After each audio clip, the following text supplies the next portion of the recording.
Hello everybody and welcome back to Mario 64, the Randomizer series, which is still weird. Last time we went into the star door, but we also figured out that, hey, if that level is randomized, we don't actually get a key for the basement there. So, I guess we'll be going into whatever this level ends up being, which is really annoying to actually get to, because I don't remember. Oh, that's how you get to it. Okay. It's a really annoying level to get. Oh, the wing cap stage is still the wing cap stage. Which means that we now get the wing cap unlocked, I suppose. But I'm really bad with the wing cap, so that's not going to be good for me. I guess we get a star, though. I was hoping that this would be a level that gets me more than just one star. Gonna be honest with you. And that's 4 coins. The wing cap stage itself isn't actually too difficult. The other wing cap stage in the late game, that one is the one that is very problematic. This one, it's not that bad. And honestly, I've never done this well in the wing cap stage, so I don't think that I'm good suddenly. That was mostly probably just luck. You can punch enemies to knock them down. Press A to jump, B to punch, then press A, then B to kick. To pick up something, press B2. To throw something while holding things on top of each other, press B again. That is very nice to know when we unlock the wing cap. Let's get the star and get out of here. That is a quick free star, I suppose. Which means that I guess in order to unlock the basement, we'll have to try and see if the basement key is anywhere on the upper floor. That's pretty much the best bet we have at this point, I think. And there's a lot of levels around here to explore. So let's take them one by one. Oh my god, wait a second. What is Tiny Huge Island going to be like? I wonder. Where? Because that's usually 3 paintings. Is there going to be 3 different levels? And are the entrances to Tiny Huge Island spread out? Let's see. What does Tiny Huge Island turn into? Tiny Huge Island, still Tiny Huge Island. That is a little bit... Oh, there's an Easter egg here, by the way, I think. If you try to kill the butterflies, they turn into bombs. Something I learned very recently, which is very weird that there's still things about this game, little things like that I just never knew even would exist. And it's a really weird Easter egg as well, if you ask me. Like, who would ever try to punch those butterflies? So yeah, Tiny Huge Island is just still Tiny Huge Island. I suppose it makes sense that it wasn't changed because of the gimmick. But it would have been kind of fun if the entrances to Tiny Huge Island were spread around the whole castle into different paintings. And that this would just be 3 levels in one room, right? That would have been fun in and of its own. But wasn't meant to be. So I think the Piranha Plant is actually easier to kill because there's more than one in the big version. I think that they're easier to kill this way anyway, and I do believe that this is what you're supposed to do for this star as well. God damn it, now I fell off and I have to go big again. This is why I don't like Tiny Huge Island. I really like Tiny Huge Island, I'm sorry, I really like Tiny Huge Island. It's a really unique kind of... Oh, you're probably gonna eat me, aren't you? It's a really unique kind of level. But the randomizer... I mean, we've got an orange skybox, which is different from usually, I suppose. And the Goombas are also real big. There weren't any Goombas here before, were there? Might have been, I don't know. I don't know where the pipe is to get big, by the way, so I think I'm just gonna go for the star which you get when getting to the top of Tiny Huge Island. I think there should be a star there, I don't know for sure. And then we're going to try to... Oh my god, you almost ate me. And then we're going to try for a different level, because Tiny Huge Island, while fun, isn't randomized, and this, at the end of the day, is a randomized series, so yeah, if levels don't get randomized, we try to ignore them a little bit. I was going to say, I think there's a wind that gets you up there. If not, I'm screwed. But luckily there is, and this should give me a 1-up again. I don't really care about the 1-ups, to be honest. Maybe I should, but I don't. I think the pipe to make me a big Mario again is over here. But we're so close to the... Oh my... You know what? Bye, Tiny Huge Island. We've seen you.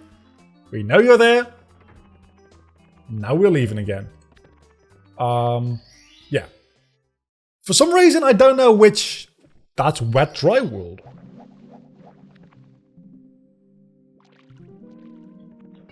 Wait a second. Did Wet Dry World get randomized into a different...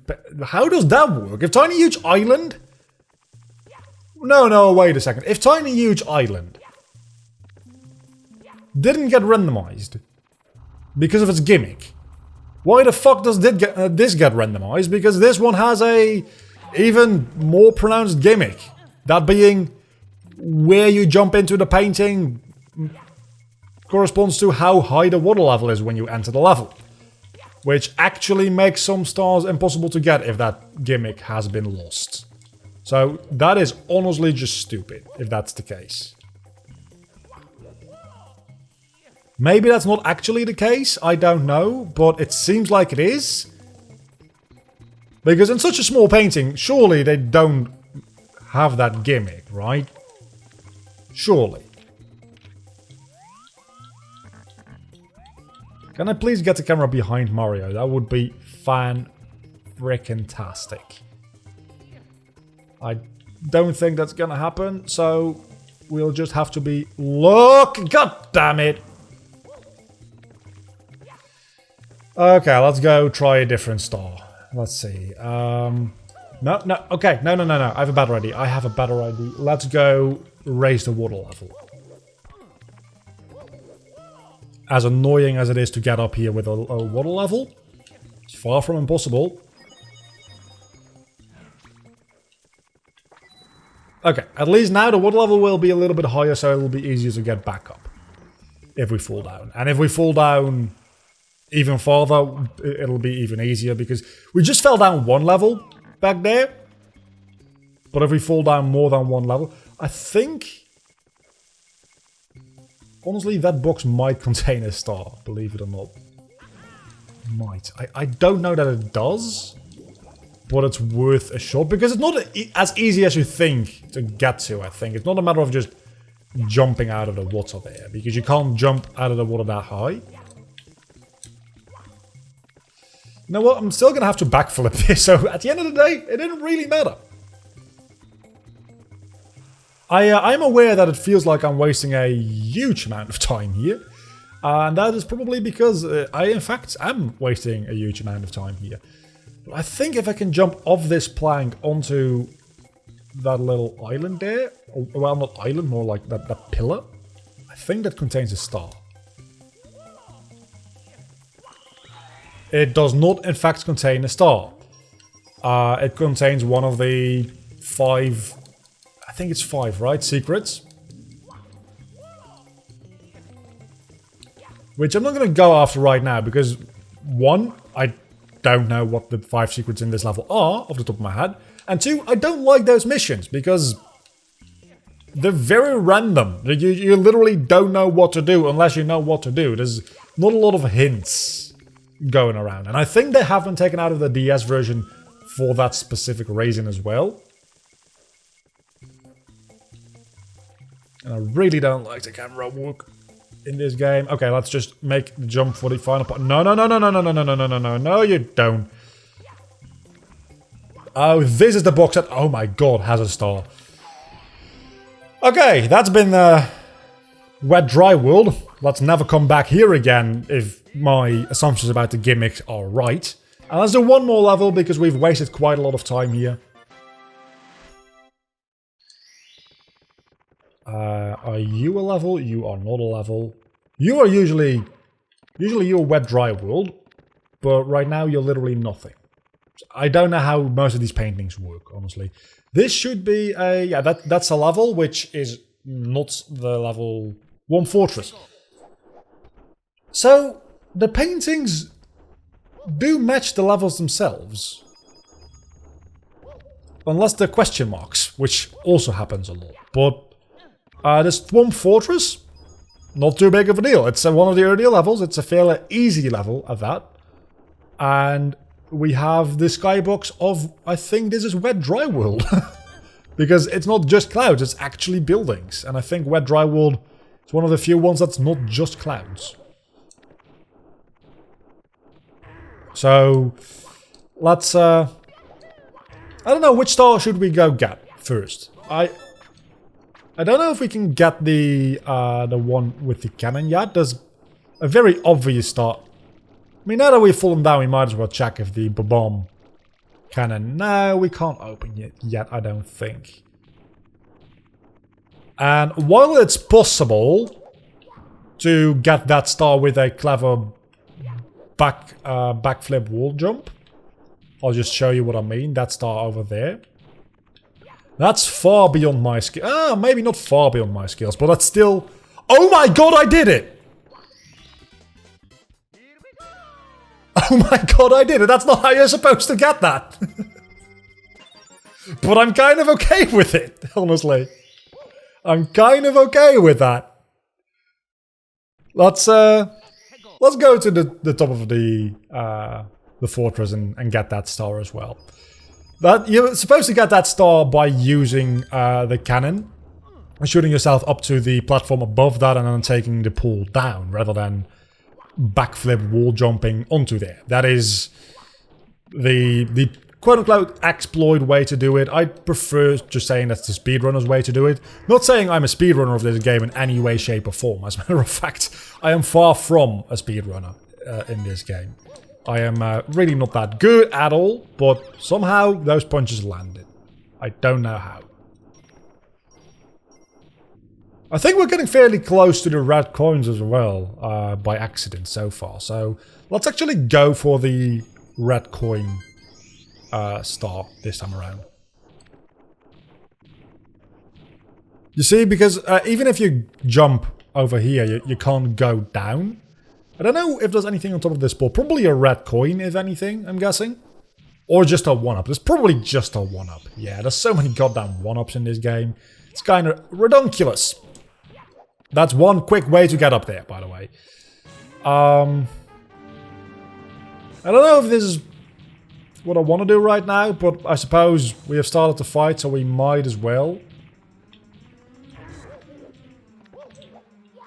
It's probably the easiest boss in the game, because you can literally just run under him when he ground pounds you, and then ground pound him.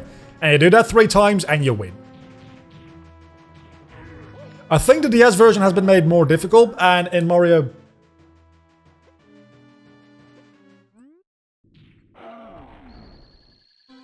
that was a dialogue box. I think in Mario Galaxy 2, this level is also in that, and the Thwomp boss in that one is also more difficult.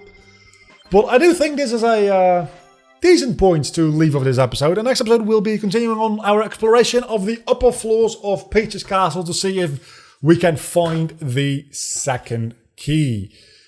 Just something that occurred to me is it is entirely possible that the second Bowser level has been randomized into something that is behind the basement door. In which case, we can't get to that. And we'll have to open this door, or it could be behind this door, honestly. But we'll have to get through this door without being able to access the basement, which might be a bit of an issue. But if anything, we can backwards long jump here. I'll just have to practice it a little bit. But as you can see, it's not that difficult to backwards long jump. This staircase, however, it's more difficult to backwards long jump on than the other one. because it's a lot shorter. Okay, let me practice it for like a moment here off screen, and then I'll see you all back next time. I don't want to use it, but if I have to end up using it, I will.